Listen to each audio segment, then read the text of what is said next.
ইতালির ভেনিস শহরকে আমরা সাধারণত জলের ওপর দাঁড়িয়ে থাকা শহর বলেই চিনে থাকি, যেটা রূপ দেখতে জমায়েত হয় হাজার হাজার মানুষ। কিন্তু এই ভেনিস শহরের পাশেই দাঁড়িয়ে আছে একটা শান্ত আর নিরিবিলি দ্বীপ, যার নাম হলো পোভেগ্লিয়া। দূর থেকে দেখলে মনে হয় যে এটা একটা পরিত্যক্ত জায়গার ধ্বংসাবশেষ, যার পেছনে অস্ত যাচ্ছে সূর্য আর তার ছায়া পড়ছে জলের বুকে। কিন্তু এই রূপের আড়ালে লুকিয়ে আছে এমন এক অতীতের ইতিহাস, যা ইউরোপের ইতিহাসে আজও রক্তে লেখা। এই পোভেগ্লিয়া দ্বীপে কেউই থাকতে চায় না, এমনকি গাইডরা পর্যন্ত সেখানে যেতে ভয় পান। কিন্তু কেন, কি এমন আছে এই পোভেগ্লিয়াতে? পোভেগ্লিয়াকে বলা হয় ইউরোপের সবথেকে ভয়ঙ্কর জায়গা। সেখানে নাকি এখনও শোনা যায় মৃতদের কান্না, পুরনো ঘণ্টার আওয়াজ আর কোনো এক অদৃশ্য শক্তির গা ছমছমে উপস্থিতি। লোকেরা বলে থাকে যে একসময়ে এখানে একটা পবিত্র গির্জা ছিল, যেটা আজ মৃত্যু আর নির্যাতনের সাক্ষী। কিন্তু কি হয়েছিল সেখানে?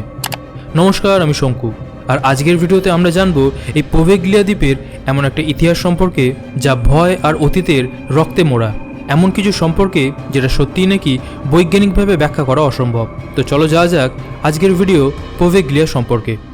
পোভেগ্লিয়া প্রথমবার ইতিহাসে উঠে আসে 5ম শতকে, যখন রোমান সাম্রাজ্যের পতন হয় আর ভেনিসের আশেপাশের দ্বীপগুলোতে লোকজন আশ্রয় নিতে থাকে। প্রথমে এই জায়গাটি ছিল একটি নিরিবিলি পবিত্র দ্বীপ, যেখানে গির্জা, ঘণ্টা টাওয়ার ও একটা ছোট্ট শ্মশান ছিল। স্থানীয়দের বিশ্বাস ছিল যে এই দ্বীপ পবিত্র, যে কারণে তারা এখানে আস্তানা গড়তে শুরু করে। ধীরে ধীরে এখানে গড়ে ওঠে কৃষি ও বসতি। এরপর 1270 সালের দিকে এটি একটি প্রশাসনিক কেন্দ্রে পরিণত হয়। কিন্তু তার কিছু শতাব্দী পর থেকেই যখন ভেনিস নগরীতে রাজনৈতিক অশান্তি বাড়তে শুরু করে, তখন এই দ্বীপটিকে ফাঁকা করে ফেলা হয়, যে কারণে মানুষজন এই জায়গা ছেড়ে অন্যত্র চলে যায়। এরপর বহু বছর ধরে এই দ্বীপটি জনশূন্য অবস্থায় থাকে, আর তখন থেকেই শুরু হয় এক ভয়ঙ্কর বিভীষিকার নতুন অধ্যায়, যেখানে এই জায়গায় একসময় প্রার্থনার শব্দে গমগম করত বাতাস আর মাটি। ধীরে ধীরে সেই জায়গা জুড়ে ছড়িয়ে পড়ে শুধুই কান্না, আর্তনাদ আর একাকিত্বের স্পন্দন। মানুষ ভুলে যায় এই দ্বীপের পবিত্র ইতিহাস আর মনে রাখে শুধু এক ভয়ঙ্কর অতীত। কিন্তু কি হয়েছিল সেখানে? 14 শতকের গোড়ায় সমগ্র ইউরোপ জুড়ে ছড়িয়ে পড়ে ব্ল্যাক ডেথ, যেটা একটা প্লেগ রোগ ছিল। তখন ইউরোপে মানুষ হাজারে হাজারে মারা যেতে থাকে, আর ভেনিস ছিল সবথেকে ক্ষতিগ্রস্ত শহরগুলোর মধ্যে একটি। আর যেহেতু তখন চিকিৎসা এবং বিজ্ঞান ছিল একেবারেই দুর্বল, তাই তখনকার শাসকরা সিদ্ধান্ত নেয় যে এই পোভেগ্লিয়া দ্বীপকে কোয়ারেন্টাইন অঞ্চল হিসেবে ব্যবহার করা হবে, যে কারণে প্লেগে আক্রান্ত রোগীদের, সে বেঁচে থাক বা মারা যাক, তাদেরকে জাহাজে করে এই দ্বীপে পাঠিয়ে দেওয়া হতো। আর এই দ্বীপে তাদেরকে সেবা নয়, বরং মৃত্যুর জন্য রেখে দেওয়া হতো। অনেক রোগীকে তো জীবিত অবস্থায় জ্যান্ত পুড়িয়ে ফেলা হতো, যাতে এই প্লেগ রোগ চারিদিকে না ছড়ায়। এই দ্বীপে সেই সময় 1 লক্ষের বেশি মৃতদেহ পুড়িয়ে ফেলা হয়েছিল। আর আজকেও এখানকার মাটি খুললে নাকি পাওয়া যায় পচে যাওয়া হাড়গোড়, ছাই আর অর্ধগলিত দেহাবশেষ। বলা হয় যে দ্বীপের 50% মাটি আসলে মৃতদেহের দেহাবশেষ দিয়ে গঠিত, যে কারণে এই পোভেগ্লিয়া দ্বীপকে তখন থেকেই নাম দেওয়া হয় আইল্যান্ড অফ ডেথ, অর্থাৎ মৃত্যুর দ্বীপ, যেখানে মৃত্যু ছিল শুধু সময়ের অপেক্ষা। এত মৃত মানুষের আর্তনাদ কি সত্যিই মিশে গিয়েছিল সেখানকার বাতাসে? তার উত্তর আজও কারো জানা নেই। ধীরে ধীরে 1800 সালের দিকে ইতালির সরকার এই দ্বীপে গড়ে তোলে একটি মানসিক হাসপাতাল। এই চিকিৎসার উদ্দেশ্য ছিল রোগীদের সুস্থ করে তোলা, কিন্তু এর বাস্তবতা ছিল আরও ভয়ঙ্কর। এখানে নাকি রোগীদের ওপর চলত মানসিক আর শারীরিক নির্যাতন। তাদেরকে রাখা হতো শিকল দিয়ে বাঁধা অবস্থায়, দিনের পর দিন অন্ধকার ঘরে, আর খাবার জন্য থাকতো শুধু একটুখানি জল। সবথেকে ভয়ঙ্কর কাহিনী শোনা যায় যে এখানে এক ডাক্তার ছিলেন, যিনি গির্জার পুরনো ঘণ্টা টাওয়ারে অমানবিক উদ্ভট পরীক্ষা চালাতেন।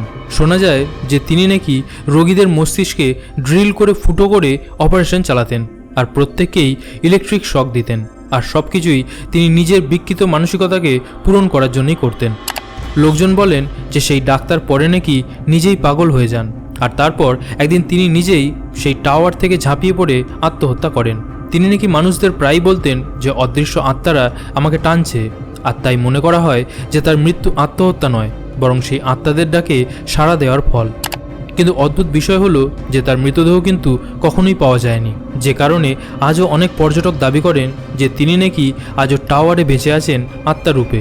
আর রাতের বেলায় সেই টাওয়ার থেকে নাকি ভেসে আসে আর্তনাদ আর চিৎকারের শব্দ, যেন সেই নির্যাতিত আত্মারা এখনও সেই দ্বীপ থেকে মুক্তি পায়নি। পরবর্তীকালে যারা সাহস করে এই দ্বীপে ঘুরতে গেছেন, তাদের অভিজ্ঞতা আরও ভয় ধরানোর মতো। তারা বলেছিলেন যে পোভেগ্লিয়া দ্বীপে পা রাখার সঙ্গে সঙ্গেই নাকি তাদের মনে হয় যে কেউ তাদের ওপর নজর রাখছে। হঠাৎ করেই নাকি এখানকার বাতাস ভারী হয়ে যায় আর শীতল হাওয়ায় গা শিউরে ওঠে। কেউ কেউ বলে থাকেন যে এই গির্জার ধ্বংসপ্রাপ্ত দেয়াল থেকে আজও নাকি ভেসে আসে ঘণ্টার আওয়াজ, যদিও সেই টাওয়ারের ঘর বহু বছর আগে বন্ধ হয়ে গেছে। তাহলে কিভাবে আসে সেই ঘণ্টার শব্দ?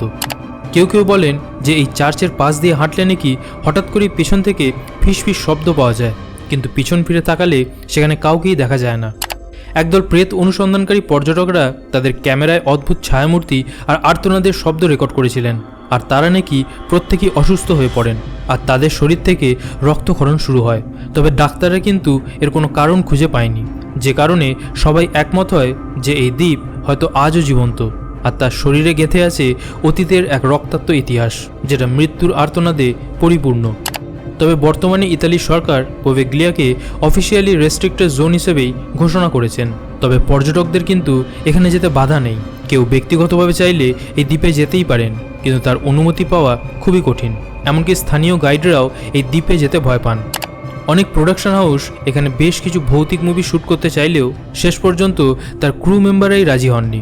তবে আজকের দিনে এই দ্বীপটি এখনও পড়ে আছে একা, নির্জন আর গা ছমছমে নিস্তব্ধতায়। এক সময়কার পবিত্রতা এখন পরিণত হয়েছে ভয়, মৃত্যু আর অতৃপ্ত আত্মাদের অভয়ারণ্যে।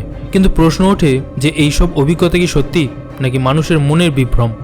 মনোবিদরা বলে থাকেন যে নির্জন পরিত্যক্ত জায়গায় মানুষের ফিয়ার ট্রিগার দ্রুত কাজ করে। গল্প, গাইডেড বিশ্বাস আর অতিরঞ্জিত ইতিহাস মিলে মানব মস্তিষ্কে নাকি হন্টেড সাজেশন সিনড্রোম তৈরি করে। তবে অন্যদিকে অনেক প্যারানর্মাল ইনভেস্টিগেটররা বলে থাকেন যে এই দ্বীপে ইলেকট্রোম্যাগনেটিক ফ্ল্যাকচুয়েশন বা সাউন্ড ইমপ্রিন্ট পাওয়া গেছে, যা আত্মিক কার্যকলাপের লক্ষণ। অর্থাৎ এই দ্বীপে রয়েছে ভয়ঙ্কর কিছু নেগেটিভ এনার্জি। কিন্তু সমস্যা হলো যে এই সব কিছুই যতই ব্যাখ্যা দেওয়া হোক না কেন, রাতের নির্জনতার মাঝখানে সেই আর্তনাদের কথা কিন্তু প্রায় প্রত্যেকটা পর্যটকই স্বীকার করেছেন। তাহলে কি সত্যিই এখানে রয়েছে কোনো ভয়ঙ্কর কালো রহস্য, যেটা চোখের সামনে দেখা যায় না? পোভেগ্লিয়া একটি দ্বীপের নাম হলেও এর নামের প্রতিফলনে ফুটে ওঠে হাজার হাজার মানুষের কান্না, মৃত্যু আর নির্যাতনের ইতিহাস। এখানে একসময় ধর্ম ছিল, প্রার্থনা ছিল আর ছিল মানুষজনের বসবাস। কিন্তু সময়ের সঙ্গে সঙ্গে সেটা বদলে গেছে চিৎকার, আগুন আর ঘৃণার অন্ধকারে। আজও যদি তোমরা ভেনিসে ঘুরতে যাও, তবে দূর থেকে আজও দেখা যায় সেই বিধ্বস্ত টাওয়ার আর পোভেগ্লিয়া দ্বীপ, যেখানে তৎকালীন প্লেগ রোগীদের ওপর চলত নির্মম অত্যাচার আর এক ডাক্তারির পাগলামির অমানবিক ইতিহাস। এখানে রয়েছে একটা ঘণ্টা যেটা বাজে না, তবুও শোনা যায় তার শব্দ। আর এখানকার বাতাস যেটা দূর প্রান্তে না বয়ে চললেও তবুও শরীরে জাগায় ইতিহাসের এক ভয়ঙ্কর শিহরণ, যার অস্তিত্ব পোভেগ্লিয়া দ্বীপের অতীতেই বর্তমান। এই পোভেগ্লিয়া দ্বীপের রহস্য কি ইতিহাসের এক ভয়ঙ্কর অধ্যায়, নাকি এটা এক ধরনের সতর্ক বার্তা? তোমাদের কি মনে হয়, পোভেগ্লিয়া দ্বীপে সত্যি কি কিছু আছে, নাকি এটা পুরোটাই গল্প কথা?